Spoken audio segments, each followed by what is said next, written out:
यदि कोई सिंह वानर की भांति वृक्ष पर चढ़ने का प्रयास करे तो क्या होगा?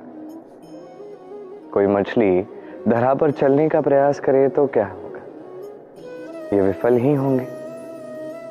अब ऐसा भला क्यों होता है? वो इसलिए कि प्रकृति की रचना कुछ ऐसी है कि यहाँ हर एक व्यक्ति को, हर एक प्राणी को भिन्न भिन्न सद्गुण प्रदान किए गए हैं और कुछ मर्यादाएं भी प्रदान की गई हैं।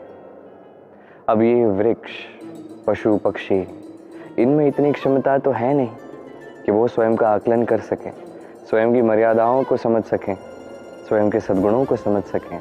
ये वो नहीं कर सकते। किंतु मनुष्य तो भिन्न है। मनुष्य के पास ये विशेष शक्ति है कि वो स्वयं का पूर्ण रूप से आकलन कर सकता है, स्वयं को पूर्ण रूप से समझ सकता है, स्वयं के दोष, स्वयं के अवगुण, स्वयं के सद्गुण, स्वयं की मर्यादाओं को वो समझ सकता है। और यह अत्यंत आवश्यक है। कहा जाता है यदि सफलता पानी है तो स्वयं आकलन करना ही होगा।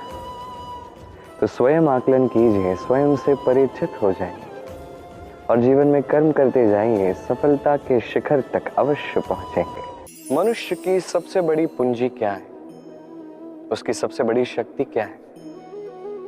ये प्रश्न जब मैं पूछता हूं तो कुछ लोग कहते हैं मनुष्य का बल, उसका धन, उसका ज्ञान, उसके मित्र, ये उसकी शक्ति है। फिर मैं पूछता हूं कि मनुष्य की सबसे बड़ी दुर्बलता क्या है?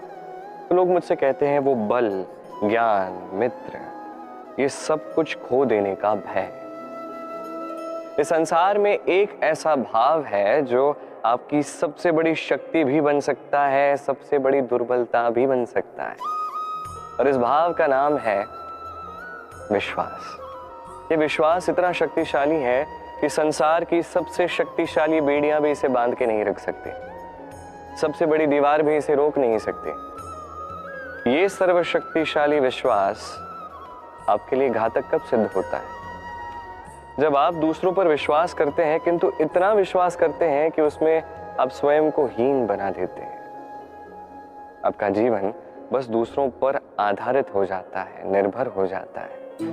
विश्वास कीजिए, किंतु सर्वप्रथम स्वयं पर विश्वास कीजिए। तभी यह विश्वास आपके लिए शक्ति बनेगा। तभी यही विश्वास आपको बल, संपत्ति, ज्ञान, मित्र, सब कुछ प्राप्त करने में सहायक बनेगा। देखिए, जब कोई व्यक्ति गिरता है तो उसे आप तभी उठा सकते हैं जब वो व्यक्ति स्वयं उठने में सक्षम हो। इसलिए कोई भी आपकी सहायता करे, आप उस कार्य में सफल तभी हो पाओगे जब आप स्वयं प्रयास करोगे। तनाव, दबाव, ये नाम जाने पहचाने से लग रहे होंगे, क्यों? इस संसार में हर व्यक्ति के जीवन में ये तनाव और दबाव है ही है, किंतु हर व्यक्ति उनके साथ वो नहीं कर पाता जो उसे करना चाहिए। इस तनाव और दबाव को हटाने के स्थान पर वो उसी दबाव का बंदी बनकर रह जाता है। चलिए, आपको इस प्रकृति का एक उदाहरण देता हूं, वो समझाने के लिए जो समझना आपके लिए आवश्यक है। कभी किसी वृक्ष को देखा होगा, उस पर आप पुष्प भी देखते हैं, फल भी देखते हैं।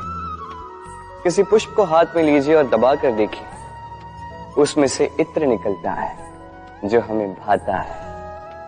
किसी फल को लेके दबा के देखिए, उसमें से रस निकलता है, वो भी हमें भाता है। अर्थात तनाव और दबाव हमारे जीवन में किसी भी परिस्थिति में, किसी भी समय, किसी भी क्षण हमें तोड़ने के लिए नहीं है। ये आते हैं आपको वो बताने के लिए कि आपको अब भीतर से प्रेरणा को जगाना होगा और अधिक परिश्रम करने होंगे। अब आपको सर्वश्रेष्ठ बनना होगा। तो कभी भी इस तनाव और दबाव से दूर मत भागिए। मान लीजिए कि ये जीवन का अंग है, इसे सकारात्मक रूप से देखना सीख जाए। यदि ये आपने सीख लिया तो विश्वास कीजिए, आपका वास्तविक विकास यहीं से आरंभ होगा। राधे राधे।